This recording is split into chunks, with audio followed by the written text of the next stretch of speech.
مدرسہ چلتا ہے، آپ اپنے بچے کو اس مدرسے کے اندر داخل کر دیں۔ چنانچہ ان کی والدہ اپنے بچے کی انگلی پکڑتی ہے، لے کر مدرسے میں جاتی ہے اور مدرسے کے ذمہ دار سے داخلے کی درخواست کرتی ہے۔ داخلہ منظور ہو جاتا ہے۔ واپس جب لوٹتی ہے تو مدرسے کے محتمیم سے یہ کہہ کر لوٹتی ہے، آپ نے میرے بچے کا داخلہ لے لیا، میں آپ کا شکر گزار ہوں، آپ سے صرف ایک میری درخواست ہے، یہ بچہ ہے، اس کے والد نہیں ہیں، اس کو میری یاد آئے گی، آپ سے چھٹی مانگنے کے لیے آئے گا، آپ اسے چھٹی نہ دیجیے گا۔ کہا کب تک چھٹی نہ دیں گے؟ کہا اس وقت تک چھٹی نہ دیجیے گا جب تک کہ میرا بیٹا حافظ قرآن نہ بن جائے۔ کہا ٹھیک ہے۔ ماں واپس چلی گئی، بچہ مدرسے میں پڑھنے میں مصروف ہو گیا۔ ایک روز ایسا ہوا کہ تکیے پہ سر رکھ کر بچہ لیٹا ہوا ہے، پوری رات کروٹ لیتا رہا، ماں کی یاد بہت ستائی، نیند نہیں آئی۔ صبح استاذ کی خدمت میں گیا، کہا حضرت مجھے ایک دن کی چھٹی دے دیجئے، میں اپنی والدہ سے ملاقات کے لیے جانا چاہتا ہوں۔ استاذ اس معصوم بچے کے چہرے کو دیکھ رہے ہیں، ایک طرف ماں سے کیا ہوا وعدہ یاد آ رہا ہے کہ میرے بچے کو اس وقت تک چھٹی نہ دیجیے گا جب تک کہ حافظ قرآن نہ بن جائے۔ استاد کے ذہن میں یہ تدبیر آئی، سانپ بھی مر جائے لاٹھی بھی نہ ٹوٹے۔ کہا کہ بیٹا میں تمہیں ضرور چھٹی دوں گا، ایک شرط ہے، شرط یہ ہے کہ جو سبق میں تمہیں دوں وہ سبق یاد کر کے تم سنا دو، اگر تم نے سبق سنا دیا تو تمہاری چھٹی ہے، نہیں سنایا تو چھٹی نہیں ہے۔ اور استاد نے جان بوجھ کر کے 4 دن کا سبق ایک ہی دن دے دیا۔ بچہ ایک صفحہ سناتا تھا تو 4 صفحہ سبق دے دیا، جاؤ۔ بچہ استاد کے ذہن میں یہ تھا کہ جب یہ سبق نہیں سنا سکے گا تو چھٹی نہیں ملے گی، سانپ بھی مر جائے اور لاٹھی بھی نہ ٹوٹے۔ بچہ وہاں سے اٹھا، درسگاہ میں گیا، کتاب رحل پہ رکھا، کتاب کھولا، استاد نے جو نشان لگایا تھا اس پہ نگاہ پڑی تو بچہ اداس ہو گیا، مایوس ہو گیا، غمگین ہو گیا۔ بچہ دیکھ لیا کہ یاد کرنا ایک دن میں یہ مشکل ہے، لیکن بچے کو ماں کی بات یاد آئی۔ ارے ماں ماں ہوتی ہے، جب ماں نیک ہو تو بچپن سے بچے کی ایسی تربیت کرتی ہے۔ بچے کو یہ بات یاد آئی کہ ماں یہ کہا کرتی تھی کہ اے میرے لخت جگر جب کوئی پریشانی ہو تو اللہ سے مانگنا۔ بچہ کتاب رحل پہ رکھتا ہے، اپنے معصوم ہاتھوں کو اٹھا دیتا ہے اور دعا مانگتا ہے، اے اللہ استاد نے جو سبق دیا ہے، اے اللہ اس سبق کا یاد کرنا ایک دن میں ناممکن تو نہیں لیکن مشکل ضرور ہے، لیکن اے اللہ اگر تو چاہے تو کوئی مشکل بھی نہیں، اگر تو چاہے تو کوئی مشکل نہیں۔ یہ کہہ کر سبق یاد کرنا شروع ہو گیا، ازبر سبق یاد ہو گیا، کہیں نہیں اٹکا، کہیں نہیں رکا۔ استاد کی خدمت میں پہنچا، حضرت سبق سن لیجئے۔ استاد نے تعجب سے پوچھا، بیٹا سبق یاد؟ کہا ہاں۔ سنانا شروع کیا، ازبر سنا دیا، کہیں نہیں رکا۔ استاد اپنی انگلی دانت میں دبا کر رہ گئے، پہلے کہہ چکے تھے کہ سبق سنا دو گے تو چھٹی ہے۔ کہا بیٹا جاؤ، اب تم اپنی والدہ سے ملاقات کر کے آؤ۔ بچہ خوشی خوشی مدرسے کے مین گیٹ سے باہر نکلا، کھیت کھلیان کے راستے کو طے کرتا ہوا اپنا گھر پہنچا۔ دروازے پہ دستک دی، دروازہ اندر سے بند تھا۔ آواز آئی، کون؟ کہا امی جان آپ کا بیٹا بایزید، آپ کا لخت جگر بایزید۔ اندر سے جواب ملا، کون بایزید؟ میرا بایزید اس وقت میرے گھر آئے گا جب حافظ قرآن بن جائے گا، ابھی آنے والا میرا بایزید نہیں ہو سکتا۔ بچہ گھنٹوں دروازے پہ کھڑا رہا، روتا رہا، سسکتا رہا، ماں کی نظر محبت پانے کے لیے بچہ ترستا رہا، لیکن ماں نے یہ کہہ کر دروازہ کھولنے سے انکار کیا، نہیں میرا بیٹا اس وقت میرے گھر آئے گا جب حافظ قرآن بن جائے گا۔ بچہ سمجھ گیا ماں نہیں چاہتی کہ میرا دھیان تعلیم سے تقسیم ہو۔ بغیر ماں سے ملے ہوئے بوجھل قدموں کے ساتھ بچہ واپس مدرسے میں آیا۔ استاد کی نگاہ بچے پہ پڑی، دور سے پکارا، بیٹا گھر بایزید؟ گھر نہیں گئے، گھر نہیں گئے۔ جب انہوں نے پکارا تو بایزید کے آنکھوں میں آنسو آ گیا، دونوں آنکھیں ڈبا گئی۔ استاد بچے کے لیے مدرسے میں باپ کی حیثیت سے بچے کی پرورش استاد کرتا ہے۔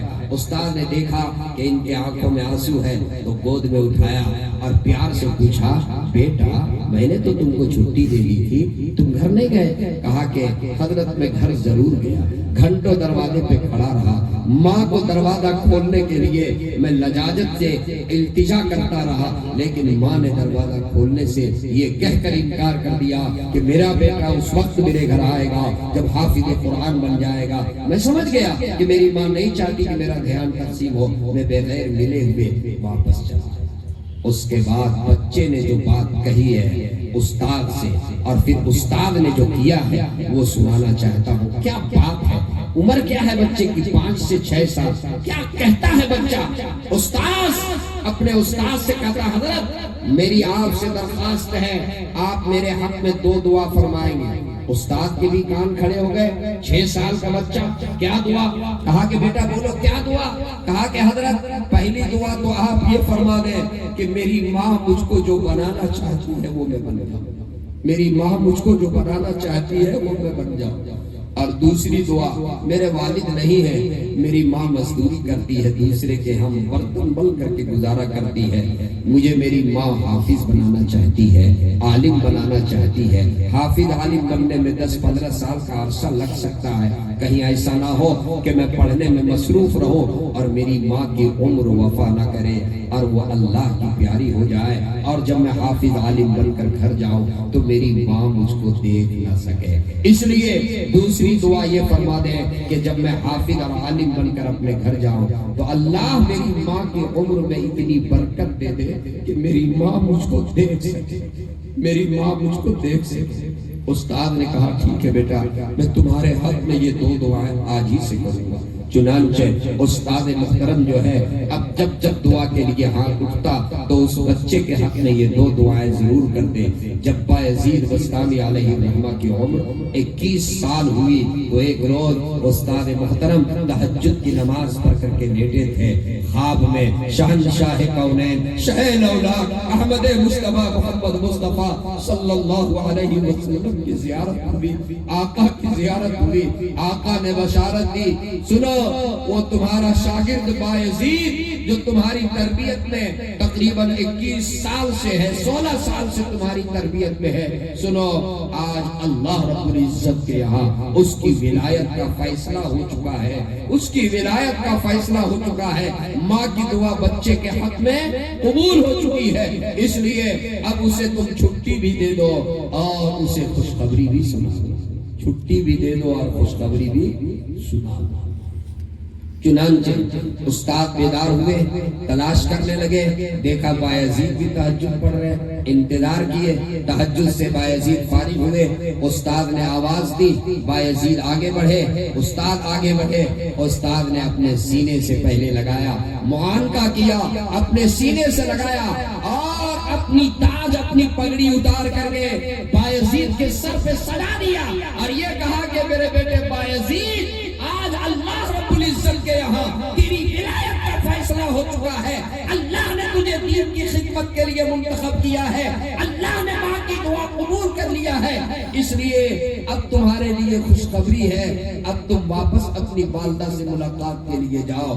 بایزید بھی خوشی سے بایزید کی آنکھوں میں بھی آنسو استاد کی آنکھوں میں بھی آنسو. استاد نے الوداع کہا. استاد نے گلے سے لگایا پگڑی اس کے سر پہ سجائی اور دعا دے کر کے رخصت کر دیا. ایک شاگرد جب با کمال ہو تو سب سے زیادہ خوشی جو ہوتی ہے وہ استاد کو ہوتی ہے. آج آپ کے سامنے یہ 7 بچے ہیں جن کے سینے میں جنہوں نے اپنے سینے میں قرآن کو محفوظ کیا ہے. ان بچوں کو ملانے میں سب سے زیادہ محنت جو ہے قاری صاحب کی ان کے اساتذہ کی محنت. آج جب یہ بچے آپ کے سامنے بیٹھے ہوئے ہیں ان کے سروں کے اوپر پگڑی ہے تو سب سے زیادہ خوشی قاری صاحب کو ہو رہی ہوگی. سب سے زیادہ خوشی ان کے اساتذہ کو ہو رہی ہوگی جنہوں نے ان بچوں کو 3 بجے رات اٹھایا کبھی 4 بجے صبح اٹھایا کبھی ان بچوں کو پیار سے اٹھایا کبھی ان بچوں کو سخت لیجے میں اٹھایا. ان بچوں کو اٹھا کر کے اور بسم اللہ سے لے کر کے سورہ ناس تک کے جن استاد جس استاد نے پڑھایا سب سے زیادہ خوشی اس استاد کو ہوتی ہے. اور اس شاگرد کے عصمت پر استاد کو خوشی نہ ہو جس شاگرد کے بارے میں شہ لولاک بشارت دے دے. شہ لولاک جس شاگرد کے بارے میں بشارت دے دے استاد کو کتنی خوشی ہوئی ہوگی. خیر بایزید بستامی علیہ الرحمہ 16 سال کے بعد وہی پرانی یادیں، وہی پرانی باتیں، انہی پرانی یادوں کے حوالے وہ اپنے گھر کے لیے روانہ ہوتے ہیں اور اپنے گھر پہنچتے ہیں. وہی کھیت کھلیان کے راستے کو طے کرتے ہوئے جب گھر پہنچے دروازہ وہی بند تھا. دروازے پہ دستک دی، اندر سے آواز آئی کون کون؟ کہا کہ امی جان آپ کا لخت جگر، آپ کا نور نظر بایزید، آپ کا نور نظر بایزید. فوراً والدہ نے دروازہ کھول دیا. ایسا محسوس ہوا کہ ماں پہلے سے استقبال میں کھڑی تھی. دروازہ کھول دیا. جو ہی دروازہ کھولا اپنی نگاہوں کے سامنے اپنے لخت جگر کو دیکھا. دروازہ کھولا دیکھا پیشانی پہ سجدے کا نشان ہے، سر پہ عمامہ ہے، چہرے پہ نور ہے. اپنے لخت جگر کو ماں نے دیکھا. ماں آگے بڑھی، بیٹا قدم بوسی کے لیے آگے بڑھا. ماں کی پیشماں نے اپنے لخت جگر کی پیشانی کو چوما اور بیٹے نے اپنی ماں کو چوما. ماں نے اپنے لخت جگر کی پیشانی کو چوم کر کے کہا اے میرے لخت جگر، اے میرے نور نظر، آج تیرے باپ کی مراد پوری ہوئی. جب تم میرے پیٹ میں تھے تو تیرے باپ نے یہ منت مانی تھی کہ اگر بیٹا ہوگا تو میں اس کو حافظ قرآن بناؤں گا. آج تمہارا باپ تو یہاں نہیں، لیکن تیرے باپ کے روح کو تسکین ملے گی، تیرے باپ کے روح کو سکون ملے گا.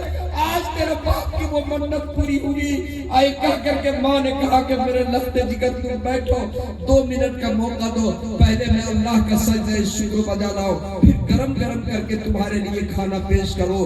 وضو کرتی ہے، مصلی میں اپنی چھبی کو ٹیکتی ہے، اللہ کے سامنے روکتی ہے، اللہ کے سامنے سجدہ شکر بجا لاتی ہے. اے اللہ تیرا شکر ہے، اے اللہ تیرا شکر ہے، اے اللہ تیرا شکر ہے کہ تو نے میری دعا کو شرف قبولیت سے بخشا.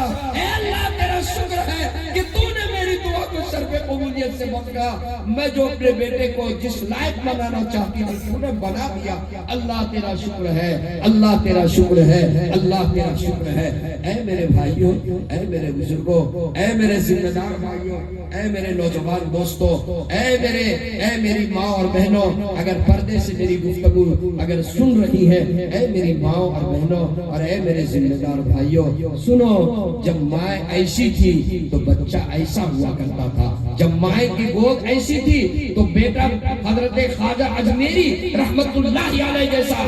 ماں کی گود ایسی تھی تو بیٹا نظام الدین اولیاء جیسا. ماں کی گود ایسی تھی تو بیٹا بابا فرید الدین کنشگر جیسا. ماں کی گود ایسی تھی تو بیٹا قطب الدین بختیار کاکی جیسا. ماں کی گود ایسی تھی تو بیٹا شیخ